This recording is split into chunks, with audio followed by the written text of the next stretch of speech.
Did you know the interior of a volcano exceeds 2,300 degrees? Man, that's hot. To keep that kind of heat in perspective, gold begins to melt at 1,940 degrees. But even hotter temperatures are reached elsewhere. In controlled environments, man-made crucibles can produce temperatures as high as 5,000, even 7,000 degrees Fahrenheit. These superheated crucibles are designed to produce purity in precious metals or glass or other industrial products, but even higher temperatures are produced at the Earth's core. Researchers, they estimate that temperatures as high as 10,800 degrees are at the Earth's core. But these temperatures, they fall far short of those that are found off of this planet and somewhere in the universe. The sun alone, at its core, produces temperatures as high as 27 million degrees. And yet our sun is a mere ember compared to the temperatures produced by supernovas and colliding stars and other celestial phenomena. The gold that we commonly wear around our necks and fingers today, they're produced in such infernos. The unimaginable heat combined with incalculable pressure produced by colliding stars or black holes or whatever, they seem to defy the boundaries of modern physics, and yet it's in these environments that most scientists theorize that gold is produced. At some point, the superheat and pressure become too much, causing a blast that carry meteorites to the far reaches of the universe, and some of them end up on our planet. It's broadly accepted that gold is not the product of earth, and here's my point. Neither is the character of a godly man. Character is the product of heaven. And the heat and the pressure of the crucibles of ministry produce that which is both rare and valuable.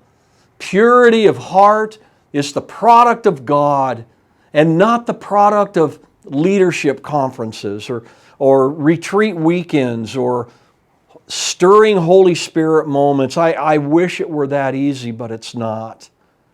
God's crucibles are tangible places. They're often unbearable, they're unavoidable, unpredictable, and almost always full of danger for you and your ministry. Moses' crucible was on the backside of a desert. David's was found in a cave. Joseph's crucible was in a prison. Daniel's in a lion's den, and Esther's in a king's court. And as they exited one burning inferno, another was not too far away. I don't need to tell you guys that ministry is tough. And in this series, I want to address the tough stuff of ministry. Have you ever told yourself you're not able to take the heat and pressure of ministry any longer? You just can't do it. You'd rather just give up. You'd rather just run away, or else, like Job or Elijah, just simply die. You know, I've been there. You cry out to God, you drop to your knees in weakness and surrender. Man, I've been there 1,000 times, but it's at these moments that the evidence of your calling becomes clear. You want to quit, but you don't. You can't. And why? Because you're called to be a pastor. Certainly, you could force your way out. You could fabricate a story. You could make up some imaginary circumstances or blame the Holy Spirit's leading. But the inner prompting of God whispers your name and invites you to step inside yet one more flaming inferno. You see, God's crucibles are open only to volunteers. So after you pray a while, after you express your frustration to God, you complain, you cry out to Him, you've done that, haven't you? Your calling wins the day. And here's the good news.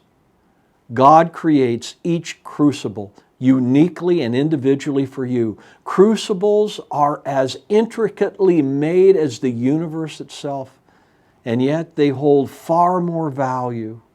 And it's in these crucibles that God reveals Himself to you. And in the end, you are better, you're wiser, you're purer, and as Job said, I will come forth as gold, but actually even better than gold.